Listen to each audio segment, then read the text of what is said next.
जय हिंद, आप देख रहे हैं लाइव टाइम्स। मैं हूं आपके साथ वैष्णो सोनी। वक्त हो चुका है इस वक्त की हमारी खास पेशकश का। तमाम खबरों से आपको रूबरू करवाती है। तो सबसे पहले बात कर लेते हैं संसद के बजट सत्र के दूसरे चरण की, जिसका आज तीसरा दिन है और आज सबकी नजरें लोकसभा पर टिकी है। इस वक्त के बड़ी और अहम जानकारी भी सामने आ रही है। लोकसभा स्पीकर ओम बिरला को हटाने के लिए विपक्ष द्वारा लगाए गए अविश्वास प्रस्ताव पर आज भी चर्चा रहेगी।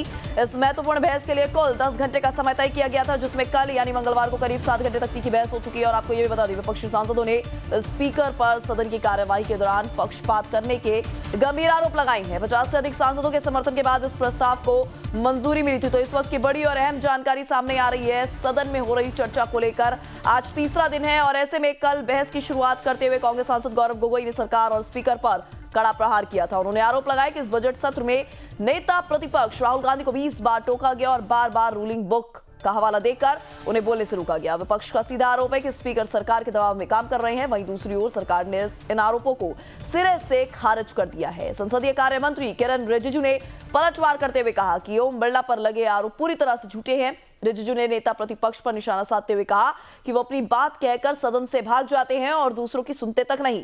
बहस के बाद लोकसभा स्पीकर ओम बिरला के खिलाफ अविश्वास प्रस्ताव पर आज वोटिंग होगी, यानी कि तीसरे दिन वोटिंग होनी है। आज का दिन सदन में चर्चा के लिए बेहद अहम रहने वाला है, क्योंकि आज वोटिंग होगी। गृह मंत्री अमित शाह आखिर में चर्चा में जवाब भी अपना दे सकते हैं। तो आज का जो दिन है सदन में वो बेहद महत्वपूर्ण माना जा रहा है, क्योंकि संसद में ये स्पीकर पर अविश्वास प्रस्ताव को लेकर आज वोटिंग होनी है। और इसी के साथ गृह मंत्री अमित शाह भी इस चर्चा में हिस्सा ले सकते हैं, अपना जवाब दे सकते हैं। देखने वाली बात होगी कि बीते दिनों पहले जिस तरह से लगातार देखा जा रहा है कि विपक्ष एक के बाद एक आरोप लगाता नजर आ रहा है केंद्र सरकार पर, सत्ता पक्ष पर, यहां तक कि अब लोकसभा स्पीकर ओम बिरला पर भी जो आरोप लगाए गए थे उन पर अमित शाह किस तरीके से विपक्ष को आड़े हाथ लेते हैं, यह अपने आप में ही देखने वाली बात होगी।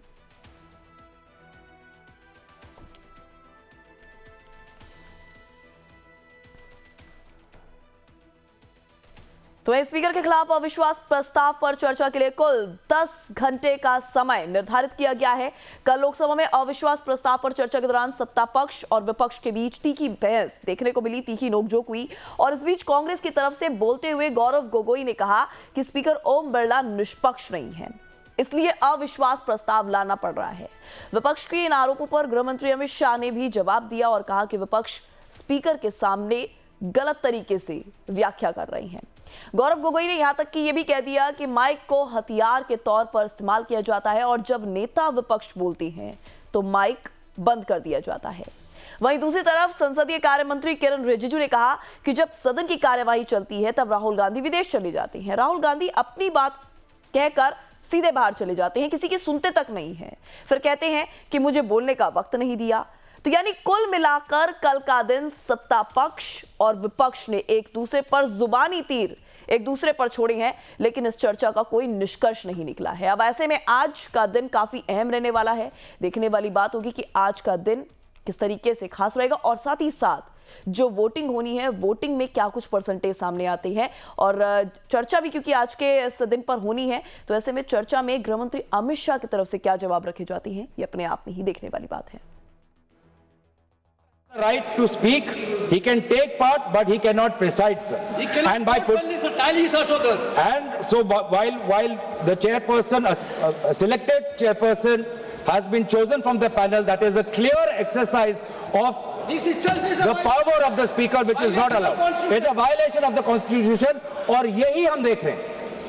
यही हम देख रहे हैं पिछले 5 साल से, क्योंकि आज आप जिसे हमारे ऑनरेबल कॉलीग वेणुगोपाल जी ने कहा कि इससे पहले भी 3 बार इस लोकसभा सदन के अंदर अविश्वास प्रस्ताव आया है, 87, 56 और 66 और 54 में।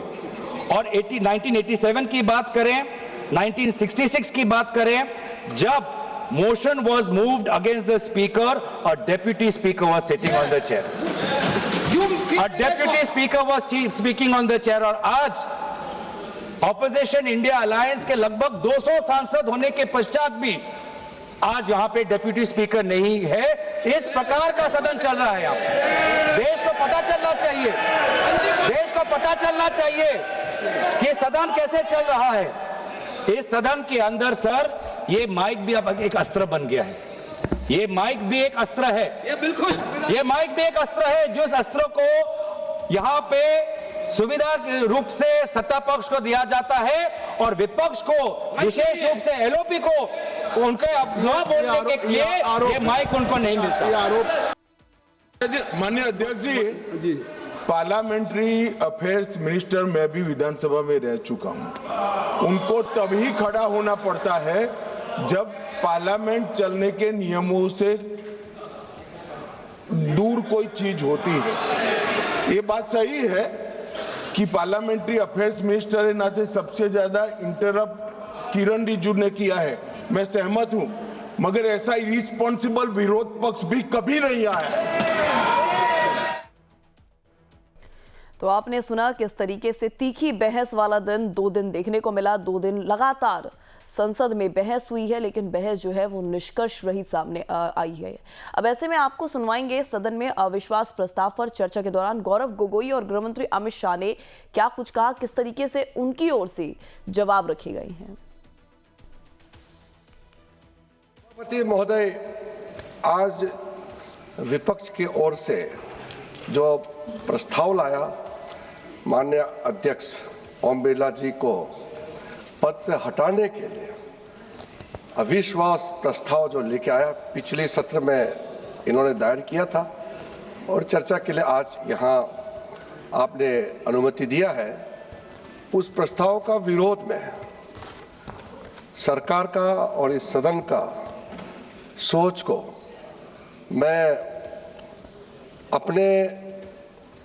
सिर्फ एक पार्लियामेंट्री अफेयर्स मंत्री ही नहीं, इस सदन का सदस्य होने के नाते अपना मत रखना चाहता हूं।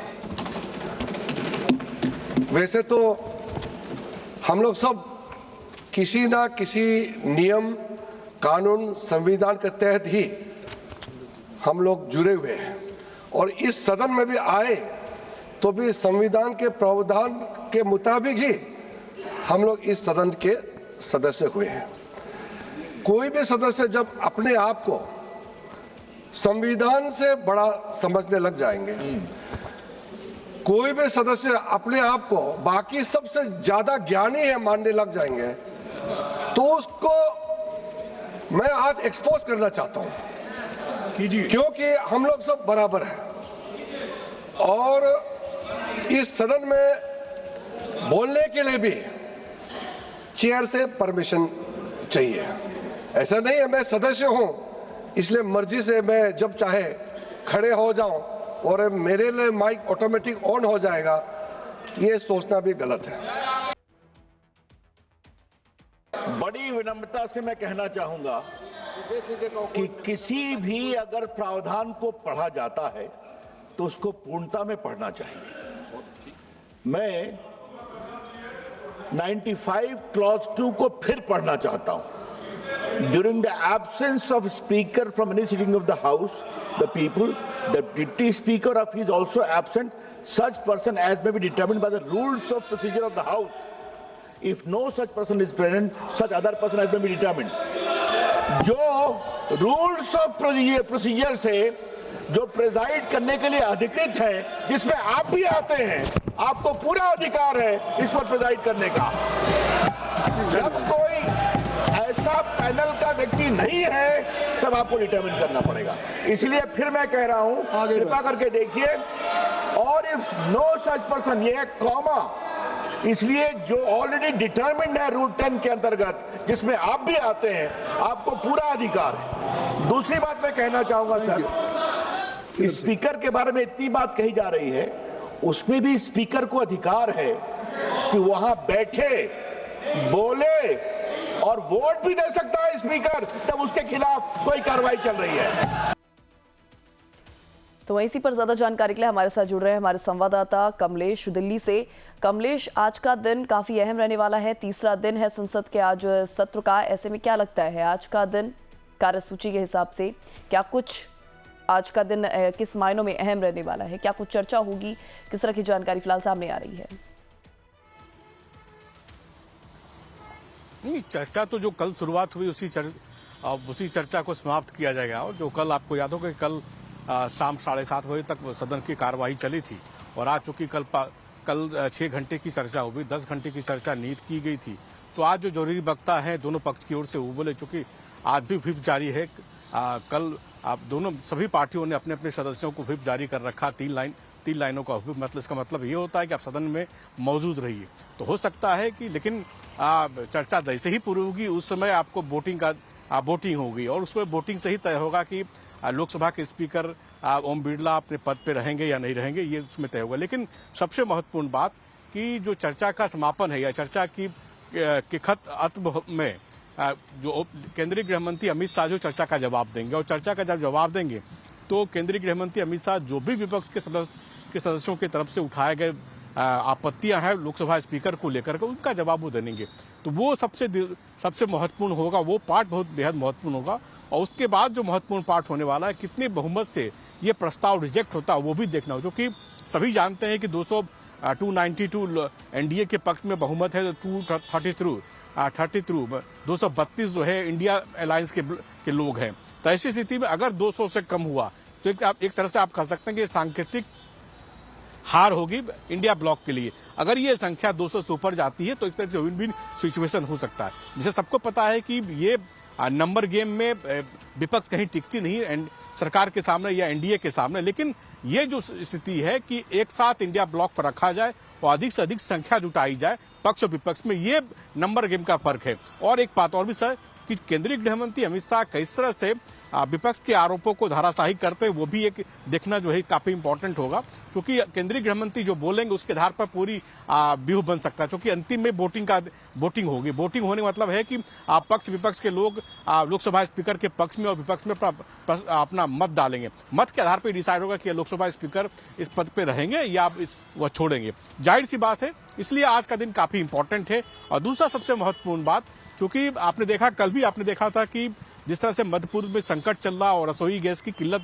देश भर में दिखाई पड़ रही है, उसको लेकर के कल भी काफी हंगामा हुआ था और आज भी हंगामे के पूरे आसार है। विपक्ष का कहना है कि सरकार ने समय रहते इसके लिए एक सुनिश्चित प्रयास नहीं किए या कोई मैकेनिज्म नहीं बनाया, कि सरकार ने कोई वैकल्पिक रास्ता नहीं अख्तियार किया। तो ये हो सकता है कि आज सदन की कार्रवाई शुरू होने से पहले आपको इस पर भी हंगामा देखने को मिले। तो दो महत्वपूर्ण बातें हैं, अब देखना होगा क्या कल जिस तरह से विपक्ष ने मुद्दे उठाए थे इसको लेकर के, मध्य पूर्व के संकट को लेकर, रसोई गैस की किल्लत को लेकर के, क्या आज भी उस मसले पर आगे बढ़ती है नहीं।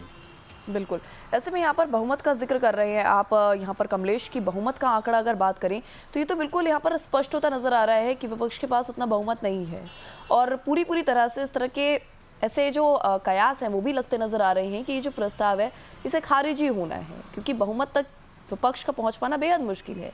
लेकिन बावजूद इसके इस तरह के प्रस्ताव ला रहे हैं, तो ये सिर्फ और सिर्फ एक तरह से यहाँ पर ये देखा जा रहा है कि वास्तव में इसे एक मुद्दा बनाया जा रहा है या फिर सिर्फ एक टाइम पास करने वाली चीज यहाँ पर नजर आ रही है विपक्ष की ओर से। नहीं, देखिए, विपक्ष के पास ये हथियार होता है कि वो सरकार के खिलाफ किसी बात से सहमत नहीं हो तो वो संसदीय परंपराओं का इस्तेमाल करके सरकार पे दबाव बनाता हो। और अभी जो अविश्वास प्रस्ताव लाया गया, संसदीय परंपराओं, संसदीय नियमों का सहारा लेकर सरकार पर दबाव बनाने की एक कोशिश भी है। तो ये विपक्ष को ही पता है कि वो नंबर गेम में सरकार के सामने नहीं टिकेंगे और उनका प्रस्ताव गिरना तय, भारी बहुमत से ये प्रस्ताव गिरेगा। लेकिन जो ये संसदीय परंपरा उससे सरकार पर किस तरह से दबाव बनाया जाए, वे एक लोकतंत्र की खूबसूरती है। और इस खूबसूरती में एक बात और निकल के आती है कि विपक्ष के लोग, जो सत्ता पक्ष के लोग, विपक्ष के लोग जो अपनी बातें रखते हैं उनमें क्या मुद्दे वो सरकार के सामने, चूंकि जब वो लोकसभा स्पीकर के खिलाफ बोल रहे हैं तो सरकार की नीतियों की भी आलोचना कर रहे हैं। जब सरकार की नीतियों की आलोचना करते हैं तो हो सकता है कि सरकार के सामने कोई ऐसे तथ्य लाए जाए जो सरकार की संज्ञान में नहीं है। तो ये बहुत खूबसूरती बात है। इसलिए ये संसदीय परंपराओं का इस्तेमाल किया जाता है। कोई भी सरकार हो, कोई भी पार्टी विपक्ष में इस तरह के हथियार का इस्तेमाल करती है। इसलिए जैसा मैंने कहा कि 3 बार इस तरह की प्रक्रिया निभाई जा चुकी है। हालांकि तीनों बार आपने देखा था कि तीनों बार संसद इतिहास में तीनों बार ये प्रक्रिया गिरी है। लेकिन अब चूंकि आपने विपक्ष के पास हथियार, विपक्ष अपने हथियार का इस्तेमाल जरूर कर रही है और सरकार पर दबाव बनाने की कोशिश करेगी। एक हो सकता है कि लोकसभा स्पीकर के बाद फिर दूसरा मसला भी एक इम्पीचमेंट का मसला आ जाए। तो ये सरकार, विपक्ष के पास बड़े हथियार हैं संसदीय परंपराओं का। जी बिल्कुल। चले, तमाम जानकारियों के लिए बने रहिए आप हमारे साथ कमलेश। लेकिन ग्राफिक्स के जरिए भी तमाम जो जानकारी है वो दर्शकों तक पहुंचाते हैं कि आखिर किस तरीके से ये जो मुद्दा है फिलहाल अभी संसद में गरमाया हुआ है इस अविश्वास प्रस्ताव को लेकर। तो ऐसे में देखिए, जो आरोप फिलहाल अभी लगाते नजर आ रहे हैं, या यूं कहीं कि ओम बिरला पर ये जो आरोप लगते नजर आ रहे हैं विपक्ष की ओर से, तो उनका सीधा सीधा कहना है कि ओम बिरला बायस्ड है, यानी कि सत्ता पक्ष को बोलने का मौका देते हैं लेकिन नेता विपक्ष को बोलने का पूरी तरह से वक्त नहीं दिया जाता। राहुल गांधी को 20 बार स्पीकर ने रोका टोका, उनको बोलने नहीं दिया। बोलने के दौरान माइक तक बंद कर दिया गया। माइक भी अस्त्र बन गया है। राहुल की सच्चाई इनसे पचती नहीं है। विपक्षी सांसदों का सबसे बड़ा सस्पेंशन किया गया, डिप्टी स्पीकर को नियुक्त नहीं किया गया। तो वहीं इस तरह के आरोप आपको बता दें विपक्ष की ओर से लगते नजर आ रहे हैं ओम बिरला को लेकर। वहीं उन्होंने ये भी कहा है कि सेशन के दौरान राहुल विदेश जाते हैं क्योंकि यहाँ पर सत्ता पक्ष जो सरकार है वो ये कहती नजर आ रही है। अपनी बात बोल के सदन से भाग जाते हैं राहुल, किसी और की बात नहीं सुनते हैं राहुल, फिर कहते हैं मुझे बोलने नहीं दिया जाता। प्रियंका गांधी को नेता विपक्ष बनाते तो अच्छा होता, हमें गर्व है कि स्पीकर ओम बिरला हैं। कुछ लोग खुद को संविधान के ऊपर समझते हैं।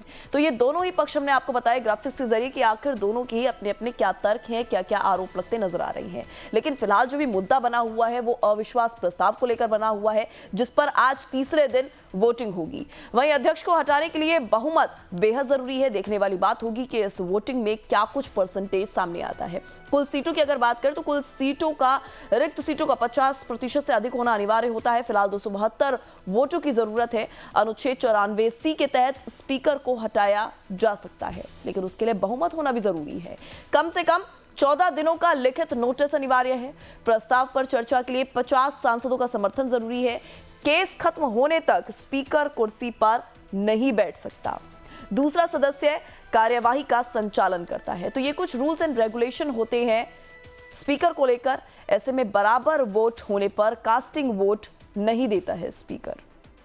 तो इस तरह की जानकारी फिलहाल आपको बता रहे हैं कि किस तरीके से अविश्वास प्रस्ताव जो फिलहाल अभी सुर्खियों में है, क्या कुछ रूल्स हैं, और अगर ये अविश्वास प्रस्ताव पास हो भी जाता है तो उसमें क्या कुछ चीजें जो होंगी वो जरूरी होंगी। ऐसे में फिलहाल अभी जो देखिए जानकारी सामने आ रही है उसके तहत आपको ये भी बता दें कि विपक्ष के पास फिलहाल बहुमत नहीं है। एनडीए जिसके पास 272 प्लस सदस्य हैं, तो वहीं इंडिया ब्लॉक की बात कर ले तो इंडिया ब्लॉक के पास लमसम 230 से 235 सदस्य हैं। विपक्ष के पास 272 से कम का आंकड़ा है। ऐसे में अविश्वास प्रस्ताव माना जा रहा है कि ये फेल ही हो जाएगा, क्योंकि अविश्वास प्रस्ताव में यहां पर दम नहीं दिखता नजर आ रहा है। इस बीच आपको यह भी बता दें कि जो पार्टियां फिलहाल इस अविश्वास प्रस्ताव को सपोर्ट कर रही हैं उनमें Congress, Samajwadi party, DMK, left parties, TMC का भी समर्थन, यानी कि तृणमूल कांग्रेस भी इस पूरे मसले का समर्थन करती यहां पर नजर आ रही है कांग्रेस का। वहीं आरोप लग रहे हैं कि पक्षपातपूर्ण व्यवहार किया जाता है, यहां पर स्पीकर के द्वारा बोलने का मौका नहीं दिया जाता है, मनमानी तरीके से निलंबित भी कर दिया जाता है। तो फिलहाल ये जो आरोप हैं विपक्ष के द्वारा लगाए गए हैं ओम बिरला को लेकर, हालांकि सत्ता पक्ष भी इन आरोपों पर बयान देने से चूक नहीं रहा है और एक के बाद इस पर अपनी प्रतिक्रिया देता भी नजर आ रहा है। वहीं आज की अगर बात कर ले तो आज यहां पर इस चर्चा के दौरान गृहमंत्री अमित शाह भी इस पूरे आरोप प्रत्यारोप के बीच अपना जवाब रख सकते हैं। कमलेश, क्या लगता है गृहमंत्री अमित शाह इस चर्चा में किस तरीके से शामिल होंगे? क्या कुछ उनकी तरफ से कहा जा सकता है? क्या कहा जाएगा तो क्लियर नहीं है क्या बोला जाएगा, लेकिन निश्चित रूप से जब चर्चा का समापन केंद्रीय गृह मंत्री अमित शाह को करना है और चर्चा का जवाब देना है, तो अमूमन यही होता है कि चर्चा के जवाब जब देते हैं कोई भी सत्ताधारी पार्टी की ओर से, तो जो भी आरोप स्पीकर पर लगे हैं तो उनकी ओर से उनको सफाई देनी पड़ेगी, और न केवल सफाई उनको देनी पड़ेगी बल्कि उन आरोपों को उनको तर्कों के साथ और तथ्यों के साथ काटना भी पड़ेगा। तो वही तर्क और तथ्य क्या रखे जाते हैं यही इंपॉर्टेंस होती है, और उसी तर्क और तर्क पर फिर लोगों का मन बनता है। ये भी है कि चूंकि अभी तक जितनी भी पार्टियां, लगभग 118 सांसदों ने लोकसभा स्पीकर ओम बिरला के खिलाफ अविश्वास प्रस्ताव पर सिग्नेचर किए थे, अगर ये संख्या, जैसा मैंने पहले भी कहा कि ये संख्या 200 के आसपास होती है या 200 को क्रॉस करती है, तो ये कि आप सांकेतिक रूप से विपक्ष के लिए जीत कह सकते हैं। तो सत्ता पक्ष की ओर से कोशिश ये होगी कि केंद्रीय गृह मंत्री अपने भाषणों के माध्यम से, तर्कों के माध्यम से जो आरोप लगाए गए हैं लोकसभा स्पीकर पर, उन पर आरोपों को नेस्तनाबूद करे, उसको धाराशाही करे, और ये जो संख्या है 292 का वो संख्या बढ़ा के 300 के ऊपर ले जाए, तो ये बड़ी जीत हो सकती है। हालांकि इसमें कोई दो मत नहीं है कि पहले से ही तय है, विपक्ष को भी पता, सत्ता पक्ष को भी पता है कि ये प्रस्ताव गिरेगा, लेकिन प्रस्ताव गिरने की वजह एक मनोवैज्ञानिक दबाव जो विपक्ष बनाना सकता है, उस मनोवैज्ञानिक दबाव को केंद्रीय गृह मंत्री अपने भाषणों के जरिए, जोरदार भाषणों के जरिए उसको खत्म कर सकते हैं। बिल्कुल, चलिए, तमाम जानकारी आपने साझा की कमलेश, इसके लिए आपका बहुत बहुत शुक्रिया। तो स्पीकर के खिलाफ अविश्वास प्रस्ताव पर बोलते हुए कल अजदुद्दीन ओवैसी ने सरकार को घेरा और दूसरी तरफ बीजेपी सांसद निशिकांत दुबे ने ओवैसी के आरोपों पर पलटवार भी किया। आपको सुनवाते हैं क्या कुछ कहा ओवैसी ने और निशिकांत दुबे ने, सुनिए। First deputy speaker, you don't have a deputy speaker.